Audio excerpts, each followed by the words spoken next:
Kids, welcome back to my YouTube channel let's learn with Yashi. कैसे हैं आप लोग? First of all I am so sorry for that कि आज आपकी क्लास में नाइट में शूट कर रही हूँ।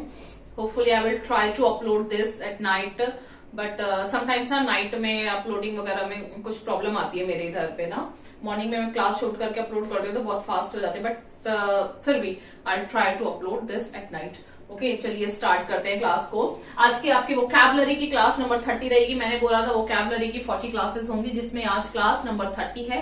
और आज क्लास किसकी है? इडियम्स एंड फ्रेजेस की। ठीक है, क्लास की स्टार्टिंग वैसे ही करते हैं जैसे हम करते हैं प्रीवियस ईयर क्वेश्चंस के साथ। ठीक है, क्वेश्चन नंबर 1 है आपका, after the prime suspect was ruled out. ठीक है, प्राइम जो सस्पेक्ट है was ruled out, the police inquiry was back to square dash. ये आपको जो इडियम है वो किस में दिया गया है? सेंटेंस में दिया गया है। ठीक है, और सेंटेंस में देके वो आधा अधूरा इडियम दिया है आपको। अगर याद होगा ये क्वेश्चन मैंने वोकैबुलरी सीरीज में करवाया हुआ है, बैक टू स्क्वायर डैश। ये आपका यूकेपीएससी लेक्चरर मेंस में 2020 में आया हुआ क्वेश्चन है। पूरा इडियम क्या है वो पूछ रहा है। जब जो प्राइम सस्पेक्ट है, सस्पेक्ट क्या होता है? जो जिसपे शक होता है। जो प्राइम सस्पेक्ट है जब उसको रूल्ड आउट किया, मतलब उसको चेक किया, मतलब उसको जिसपे शक था उस चीज को प्रॉपर चेक किया, तो क्या पता चला? द पुलिस इंक्वायरी, जो पुलिस की जो इंक्वायरी थी ना वो आगे नहीं बढ़ी, वो क्या हो गई? The back to square. आपको बताया था यहां से चले हैं, ऐसे घूमे हैं, ऐसे चल के फिर वहीं पहुंच गए। यानी कि शक तो था, बट जहां से इंक्वायरी मतलब जब उस जिसपे भी सस्पेक्ट था, जो प्राइम सस्पेक्ट था, उसको रूल्ड आउट किया तो क्या पता चला कि पुलिस की स्क्वायरी बैक टू स्क्वायर। पूरा इडियम क्या है? Back to square one, back to square one. Option number B आपका करेक्ट है। ठीक है, उसने क्या किया है? देखिए, एक ही क्वेश्चन को किसी भी तरीके से दे सकता है। ठीक है, सेंटेंस में यूज कर सकता है, तब आपसे मीनिंग पूछ सकता है। यहाँ इसने क्या किया? सेंटेंस में यूज भी किया। ठीक है, लेकिन इडियम को ना पूरा नहीं दिया। ठीक है, पूरा नहीं दिया। जैसे back to square, back to square क्या होगा? 2 1 3 4। जनरली लोग, जिन लोगों ने ये नहीं पढ़ा होगा, वो क्या मान के आएंगे? Back to square 4। ऐसा सोचेंगे बैक टू स्क्वायर, स्क्वायर में कितनी साइड्स होती है? 4 होती है। अगर तुक्का लगाएंगे तो माइंड वहां जाएगा। लेकिन जिसको पता है बैक इडियम क्या होती है? बैक टू स्क्वायर 1, ना 2 होता, ना 3 होता, ना 4 होता। ठीक है, तो ये इसलिए प्रैक्टिस कराया जाए ताकि आपको पता चले क्वेश्चन को किसी भी तरीके से एग्जामिनर आपको दे सकता है। क्वेश्चन नंबर 2 है आपका, what does the phrase, phrase है क्या? Hard and fast. Hard and fast एक फ्रेज है, इसका मीनिंग क्या है? ये भी सेम आपका यूकेपीएससी लेक्चरर मेंस 2020 में आया हुआ क्वेश्चन है। यहाँ पे इसने क्या दे रखा है? हार्ड एंड फास्ट फ्रेज दी हुआ है, पूछ रहा है इसका मीनिंग क्या है। मतलब इसका मतलब क्या है? A problem difficult to solve. Hard and fast का मीनिंग क्या होता है? एक ऐसी प्रॉब्लम जिसको सॉल्व करना डिफिकल्ट है। B, that can not be altered, जिसको अल्टर नहीं किया जा सकता। C, speedy solution of a problem, एक प्रॉब्लम जिसका बहुत एकदम quick solution. D, difficult to understand, कुछ ऐसा जो अंडरस्टैंड करने में क्या है? डिफिकल्ट है। देखिए, आपने सुना होगा ऐसे बहुत जनरली कर नहीं, ऐसा करना कोई हार्ड एंड फास्ट रूल नहीं है। कर लो तो अच्छा है, बट कोई हार्ड एंड फास्ट रूल नहीं है। या फिर अरे उसका तो बड़े हार्ड एंड फास्ट रूल है, ये हमने जनरली सुना है। लेकिन मोस्ट कॉमनली हम क्या, कोई ऐसा हार्ड एंड फास्ट रूल नहीं है। ऐसा जनरल लैंग्वेज में बोलते हैं। हार्ड एंड फास्ट रूल नहीं है या हार्ड एंड फास्ट रूल है का मतलब है कुछ ऐसा जिसमें कुछ चेंजेस नहीं करा जा सकता।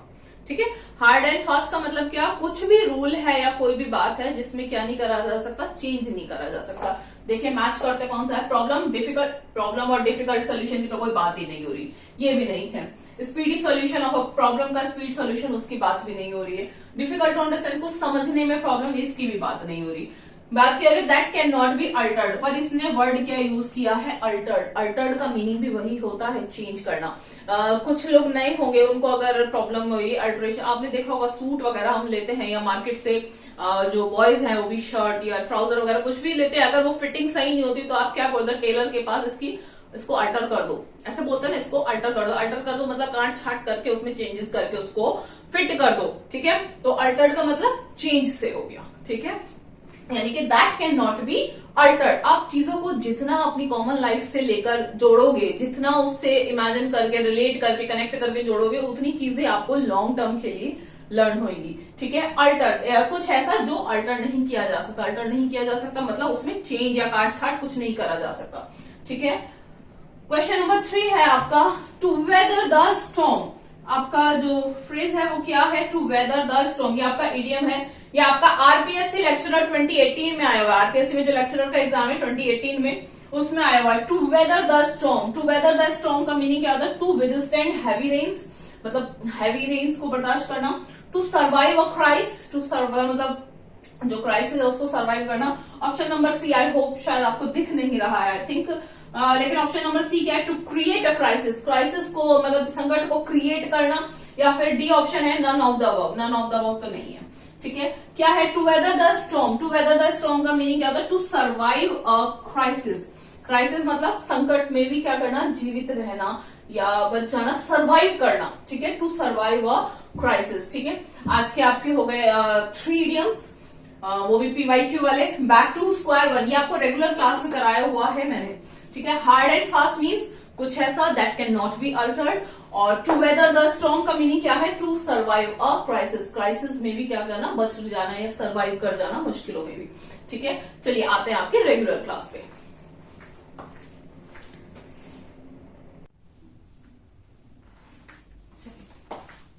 फर्स्ट है आपका डेड लेटर, यानी कि एक लेटर, लेटर में क्या होता है, कुछ लिखा होता है ना, कुछ लिखा होता है, वो कैसा हो गया, डेड, यानी कि मर गया, ठीक है, ऐसे समझेंगे। तो वो क्या है, डेड लेटर का मतलब क्या है, अ लॉ और ऑर्डिनेंस, कोई लॉ, ठीक है, जैसे कानून बनते हैं, या फिर ऑर्डिनेंस, ऑर्डिनेंस मतलब कोई अध्यादेश, ठीक है, जैसे कोई आदेश आता है, कोई अध्यादेश, that is no longer enforced, जो अब लागू नहीं है, लागू नहीं है का मतलब क्या हो गया, मर गया, ठीक है, ऐसे समझेंगे। डेड लेटर, डेड लेटर कैसा हो गया, यानी कि लेटर में जो लिखा था वो अब क्या है, डेड है, वो अब डेड है, यानी कि वो अब लागू नहीं है, ठीक है। डीप रूटेड, डीप रूटेड आपने सुना, जैसे जो पेड़ जितना पुराना होता है उसकी जड़ें उतनी ज्यादा गहरी होती है, ठीक है ना।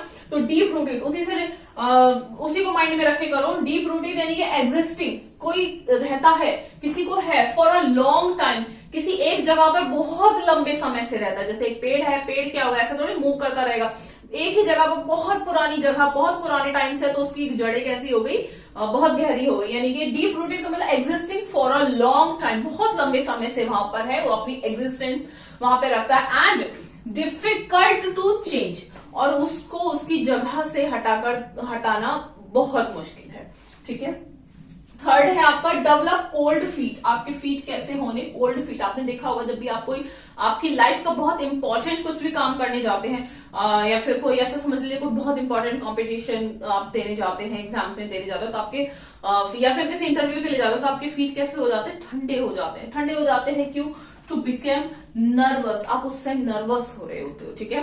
कोल्ड फीट का मतलब क्या, डेवलप कोल्ड फीट, आपके फीट कोल्ड हो जाना, मतलब टू बिकम नर्वस, नर्वस हो जाना है ना, घबराहट होना। फोर्थ नंबर है die a dog's death, die मरना कैसे, डॉग की डेथ, ऐसे बोलते हैं ना, मतलब वो तो कुत्ते की तरह मरेगा या कुत्ते की तरह मरता है, इस तरीके के लैंग्वेज जनरली लोग यूज करते हैं। Die a dog's death, dog's की डेथ, डॉग्स की डेथ की तरह मरना कैसे, to die a shameful death, एकदम शेमफुल डेथ मरना। ये जितने भी डाई के थे वो सब मैंने आज ले लिए। डाई हार्ड, बड़ी मुश्किल से मरना, डाई हार्ड मतलब परसिस्टेंट इन स्ट्रगल, मतलब कंटिन्यूअसली क्या करते रहना, स्ट्रगल करते रहना, वो डाई हार्ड, मरना भी आसान नहीं है, ऐसे बोलते हैं ना, मरना भी आसान नहीं है, यानी कि डाई हार्ड बहुत मुश्किल से मरना, यानी कि परसिस्टेंट इन स्ट्रगल, मतलब जैसे कहते हैं लाइफ में इतना स्ट्रगल है कि मरना भी आसान नहीं है, परसिस्टेंस इन स्ट्रगल, ठीक है। Die hard. Die is cast, die is cast, one can not retreat और चेंज वंस प्लान, एक बंदा कैन नॉट रिट्रीट, रिट्रीट का मतलब जो ट्रीट हो चुका उसको रिट्रीट कर देना, ठीक है। और चेंज वंस प्लान, वंस मतलब चेंज नहीं करा जा सकता, वही चेंज या फिर रिट्रीट, सेम चेंज, जैसा ट्रीट हो चुका उसको ऐसे कहते ना, अंडू कर देना, एक वर्ड है अंडू कर देना, वो नहीं हो सकता, अंडू नहीं हो सकता। अभी इसको लर्न कैसे, ये तो फिर भी इजी है, डाई डॉग्स डेथ आपने इजीली सुना होगा, बहुत कॉमन है। डाई हार्ड लगा सकते हो, लेकिन ये कैसे याद रखोगे, die is cast, die is cast कैसे याद रखोगे, इसको ऐसे याद रखो, जैसे आपने देखा होगा कुछ स्टैचू वगैरह बनते हैं, ठीक है, स्टैचू कैसे बनते हैं, उनके लिए पहले उनका एक सांचा बनाया जाता है, ठीक है, उस सांचे में मिट्टी या पीओपी जिस भी चीज का बना रहे हैं वो मटेरियल उसमें फिल कर दिया जाता है, बट उस मटेरियल को फिल करने से पहले सबसे पहले क्या बनाया जाता है, डाई एक सांचा बनाया जाता है, और सांचे को क्या बोलते हैं, डाई, ठीक है। तो वो क्या बोलते हैं, डाई इज कास्ट, यानी कि जो डाई है वो तो बन चुकी, अब डाई जब बन चुकी तो उसमें आप जो भी मटेरियल डाल रहे हो, जैसे सपोज कीजिए उस डाई में ऐसे सोचिए, देखिए उस डाई को बनाने में कुछ कमी रह गई किसी चीज में, या किसी हैंड में, या किसी भी चीज में कुछ कमी रह गई। अब उसमें से जितनी भी मूर्तियां निकलेंगी, जितना भी उसमें पीओपी की मूर्ति बने या कुछ भी बने, उसमें वो सब में वो कमी निकलेगी। अब आप उसको क्या नहीं कर सकते, चेंज नहीं कर सकते। क्यों? क्योंकि डाई तो बन चुकी है, डाई क्या हो चुकी है, ढल चुकी है, डाई जो सांचा है वो बन चुका है। तो आप उसमें क्या नहीं कर सकते, चेंज नहीं कर सकते।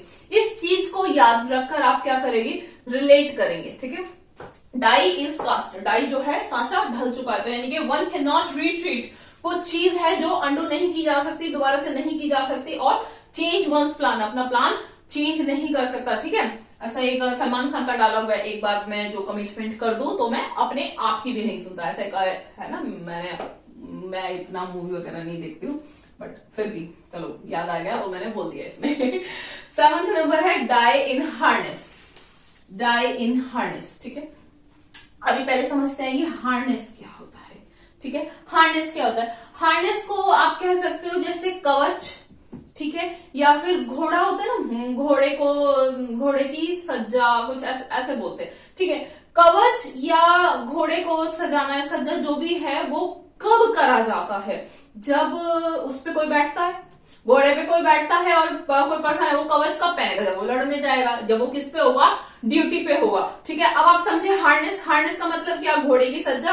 क्यों घोड़े की सज्जा क्यों लगाई जाती है, क्योंकि उस पर कोई बैठने वाला है, किसी के बैठने से पहले वो लगाई जाती है कि वो घोड़ा कोई ड्यूटी करने वाला है। ठीक है, कवच, कवच कोई क्यों पहनेगा, क्योंकि वो लड़ने जाने वाला है, वो अपनी क्या करने जाने वाला है, ड्यूटी करने जाने वाला है, वो क्या करने वाला है, अपनी कोई सर्विस देने वाला है। ठीक है, और अब क्या हो गया, डाई इन हार्नेस, यानी कि उस जो हार्नेस वो उसने पहना हुआ है, वो उसी में क्या हो गया, मर गया।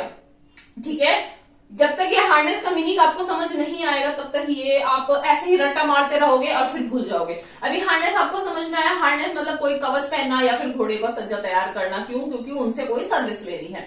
अब उस सर्विस लेने में क्या हो गया, वो डाई हो गया, मर गया वो, तो क्या आएगा, डाई वाइल इन सर्विस, जब आप सर्विस पे हो उस दौरान मर जाना, डाई मर जाना, जबकि आप किस में हो, सर्विस में हो। ठीक है, सर्विस, आप अपनी ड्यूटी पे हो, कोई काम कर रहे हो, उस पर मर जाना, तो क्या आएगा, डाई हार्नेस, कोई काम करते हुए मर जाना। ठीक है, अब हार्नेस का मीनिंग याद होते ही आपको पता चल जाए हार्नेस का मीनिंग, तो ये आपको हमेशा याद रहेगा। डी, डॉग इन मैंजर, ये मैनेजर नहीं है। ठीक है, मैनेजर नहीं, स्पेलिंग चेक कर लेना, मैनेजर नहीं है, डॉग इन मैंजर, मैंजर बोलते हैं उसको चरनी को। ठीक है, अब चरनी को और ज्यादा क्या बोलते हैं मुझे नहीं पता है, आप लोग को पता होगा तो प्लीज कमेंट करके मुझे भी बता देना। डॉग इन मैंजर, डॉग किस में गया, मैंजर में। जहां तक मैंने गेस किया, आई थिंक चरनी वो जो कुछ घास के मैदान वगैरह होते हैं, शायद उसको ही बोलते हैं। ठीक है, अ पर्सन नाइदर एंजॉयज, एक ऐसा पर्सन जो ना तो खुद को एंजॉय करता, nor let other enjoy something, ना तो दूसरे को एंजॉय करने देता। ठीक है, मैंने जितना गेस किया है चरनी तो घास का मैदान ही होता है शायद, बाकी अगर आप बेहतर जानते हो तो कमेंट भी। ठीक है, लेट मी नो ऑल्सो। लेकिन चलो इसको जो मैंने गेस किया उसी से लर्न करते हैं। डॉग इन मैंजर, मैंजर मतलब चरनी। ठीक है, ऐसा सपोज कीजिए घास का मैदान, घास का और कुत्ते का कोई लेना देना नहीं है। ठीक है, घास का और डॉग का कोई लेना देना नहीं है। डॉग किस में घुस गया, उस घास के मैदान में, तो जो घास का जो मजा है वो ना तो कुत्ता ले पा रहा है, क्योंकि उसका उससे कोई लेना देना नहीं है। अब जस्ट बिकॉज वो कुत्ता वहां पे है, वो डॉग वहां पे है, तो जो दूसरे हैं उनको भी वो एंजॉय, उसका वो ग्रीन ग्रीन ग्रास का एंजॉय नहीं ले